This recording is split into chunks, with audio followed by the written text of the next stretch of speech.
Hey, what's up you guys? This is Sentai22 here. How you guys all doing? And today we're going to talk about which companies did the Power Ranger franchise do best, Saban or Disney.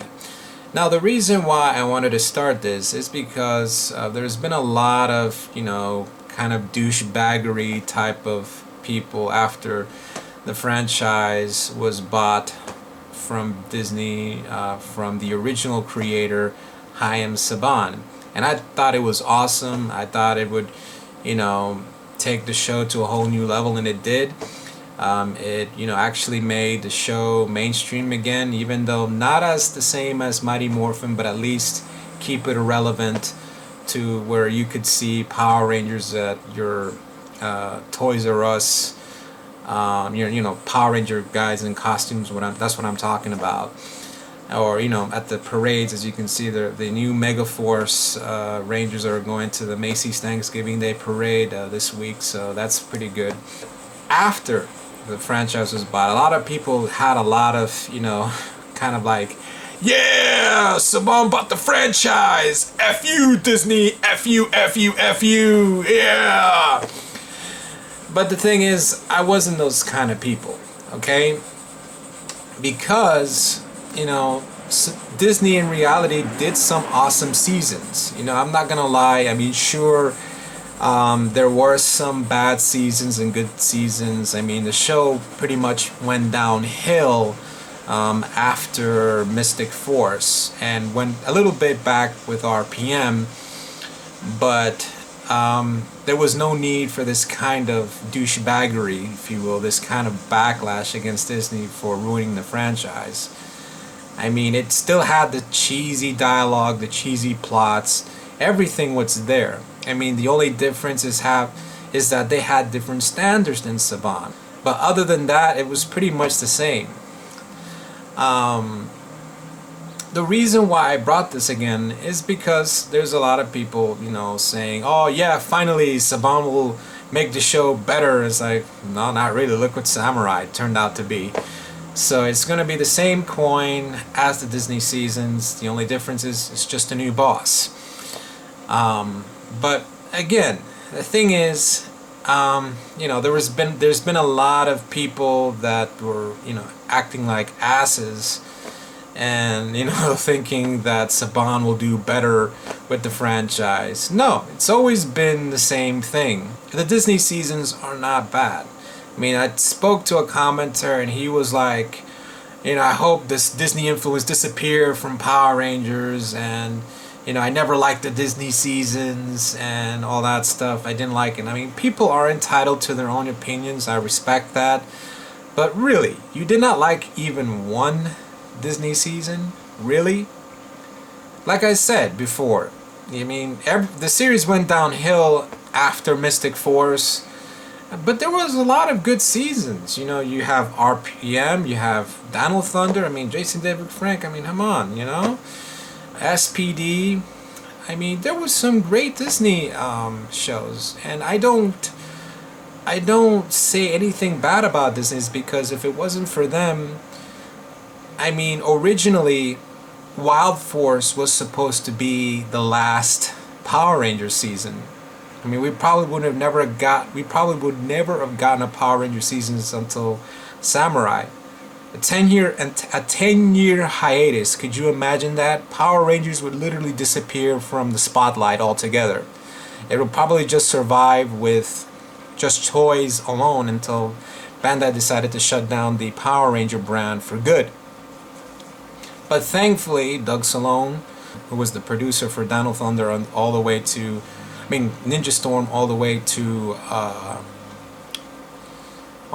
Dino Thunder, had decided to convince Disney to take the show to New Zealand so that the series could continue.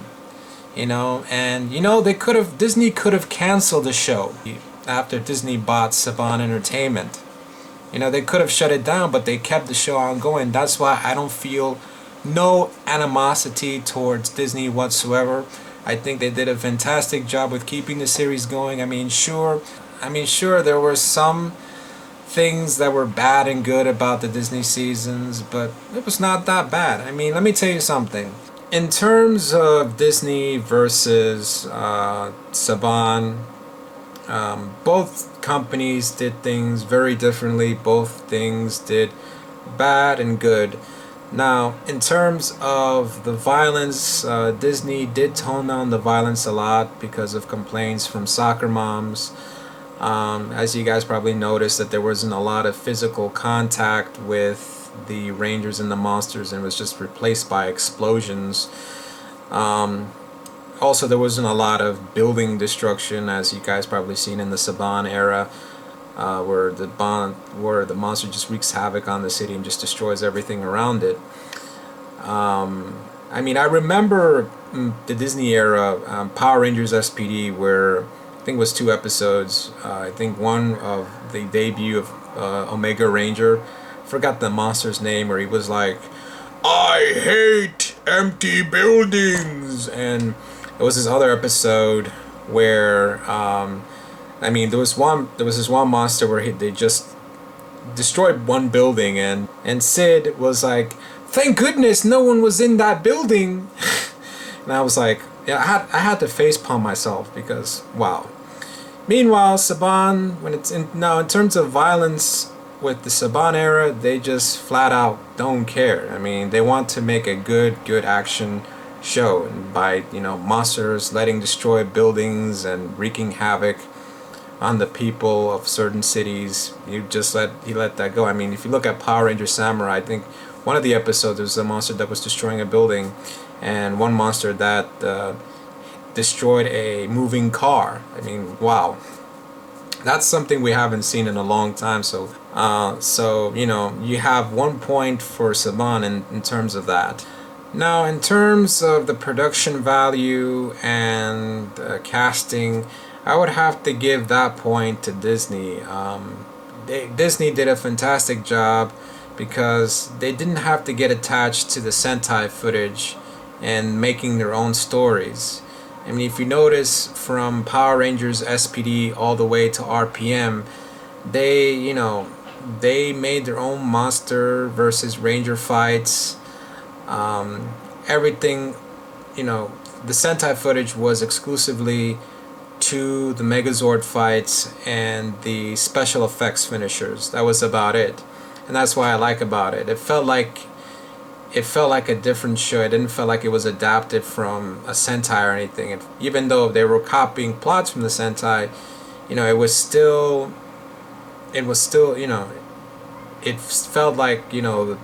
felt like a high quality production show. Now, in terms of production in Saban's camp, everything was all Sentai footage. You rarely see any original fight footage, and most of the time they had to copy the Sentai story, and that equals unoriginality right there. I mean, there's nothing wrong with copying Sentai. I mean, if you look at Time Force, that's a perfect example of mixing originality and copying the Sentai.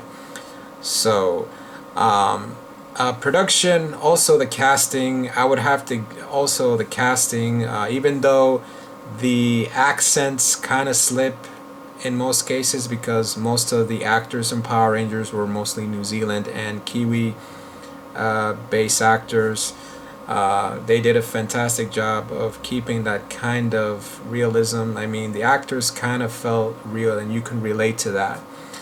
The actors in the Saban era didn't feel that way. I mean, sure, it did felt that way from Power Ranger, Mighty Morphin Power Rangers all the way to Zeo, but after Zeo, the acting kind of felt dry, and it didn't feel real. It was mostly robotic at times. I mean, I remember the first episode of Power Rangers Lost Galaxy, when Leo went as a stowaway to go to Terravenger, and then you get teleported to the moon, and it was disguised as a soldier, obviously, and Mike finding out that Leo was a stowaway, and it's like they were complaining, but it was an awkward silence after that. They didn't complain or argue or anything. It was just an awkward silence and a very awkward stare between the two. Again, I give that point. Production and casting to Disney. So you see, there are a lot of things that both companies did good and bad. So tell me in your comments what are the negatives and the positives of both Disney and Saban. Please guys, write it in your comments in the comments section below. Also guys, don't forget to subscribe, and please, if you guys can, try to promote my channel any way you can, Facebook or your Power Ranger forums. Please, I need the subscriptions, I need the comments, because I rarely have 2 or 3 comments here. I know I'm boring, at times. Yeah, it's true. But I know that most of you guys aren't. So please, guys, if you can, try to promote my site any way you can. I really appreciate that. Also, guys, don't forget that I think in about a few weeks will be the final episode of Power Rangers Super Samurai, and I will give my final analysis on the show. So this is Sentai 22, and thanks for watching.